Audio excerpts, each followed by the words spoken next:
ரெண்டு விஷயம், குவாலிட்டி தரம். அந்த குவாலிட்டிக்கு தகுந்த மாதிரி தான் உங்களுக்கு சர்வீஸ் இருக்கும் அப்படிங்கிறத மைண்ட்ல யாரும் ஏத்திக்கிறதுக்கு முன் வர்றதில்ல.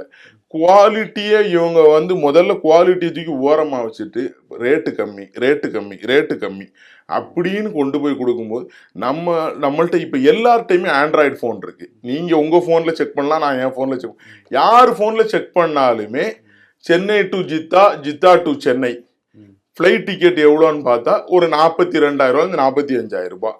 விசா அதே மாதிரி, அது ஒரு அமௌண்ட். இப்ப எந்த காசை வச்சு இவங்க சாப்பாடு கொடுப்பாங்க, எந்த காசை வச்சு ரூம் ப்ரொவைட் பண்ணுவாங்க?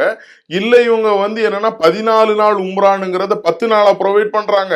அப்படி ப்ரொவைட் பண்ணா ஓகே, இந்த அமௌண்ட்டுக்கு அஃபோர்டபுளா பண்ணலாம்னு சொல்லலாம். அதுவும் இல்ல. அப்ப எங்கேயோ ஒரு இடத்துல ஒரு இன்டர்னல் எரர் இருக்குங்கிறத மக்கள் விளங்கிக்கணும். மக்கள் அதை விளங்காததுனால இவங்க கொண்டு போய் பணத்தை கொடுத்து ஏமாந்துடுறாங்க.